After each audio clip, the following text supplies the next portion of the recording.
50 bike paths that we have in Calgary together, you might get something sort of similar to Switzerland roads. So we just would do the bike path over and over and over, and then they're super slow, but we developed like technique and how to do it right. And then so we moved on to bigger hills. You're like, oh, this is easy, all you have to do is go faster. And then you realized you could go just as fast, but do it all without putting your hands on the ground. And that's where things really got interesting. Pre-drifting has gotten very big, so when you go into a corner, you got to kick that board sideways, and it allows you to really drop speed. But the riding has definitely gotten more intense. It's gotten tighter. It's gotten faster. It's just really interesting when 2 foot brakers and 2 sliders are in one heat. That could cause some trouble. But here you have the want to just perfect your style. Just nail these awesome lines on the Swiss roads. So it's really just like pushing it as far as you can without being a wimp and putting your hands on the ground. Like Yvon Labar, we were all having a fight who had to have him behind him, because Yvon likes to slide really, really, really close to you. And at first we didn't realize he was in control, but it got pretty fun after a while once we got used to everybody's style. Maybe I have a really different style, you know, when I skate, and maybe they take me for my ability to film too. But I think it's not a bad thing. It's cool because I like filming too. So.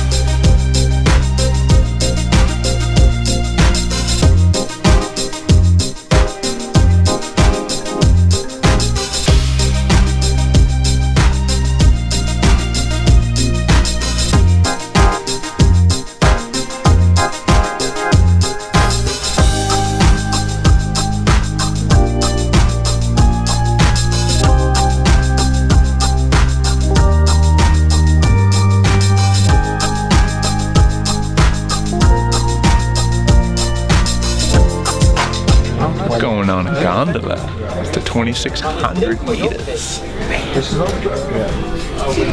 Yeah, good. I hope I can trust you. Yeah, totally. I'm Canadian. Canadian? Canadian. You can trust us.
that's just something that you constantly think about on an open road or something you should constantly think about when you're on a closed road, is there's going to be a car in that blind corner.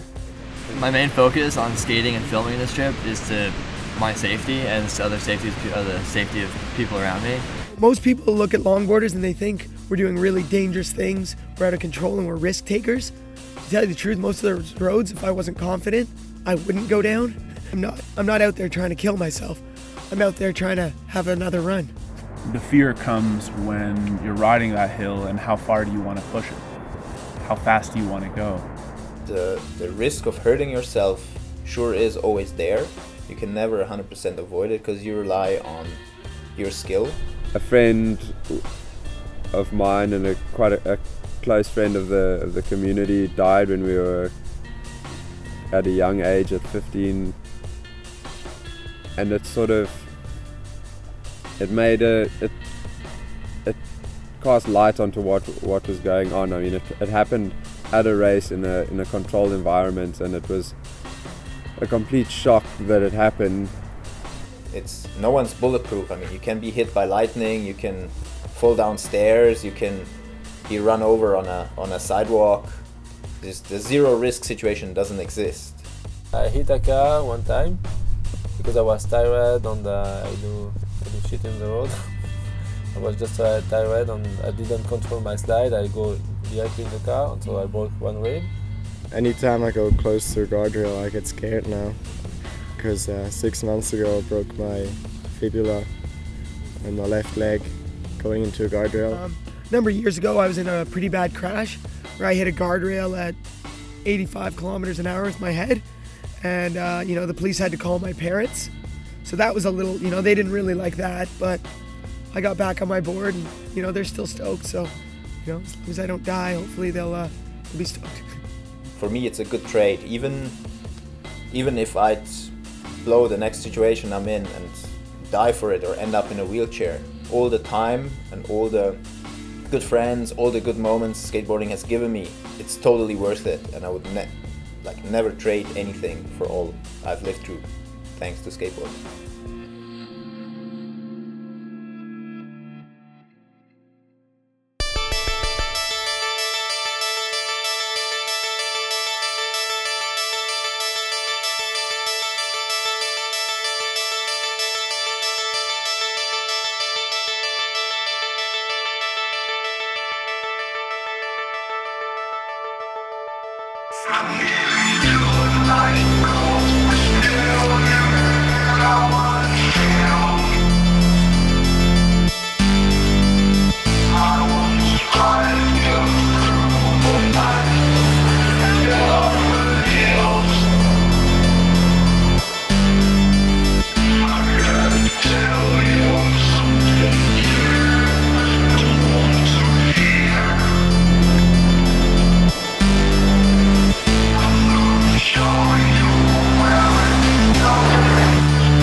Something inside you.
this may be the worst idea ever.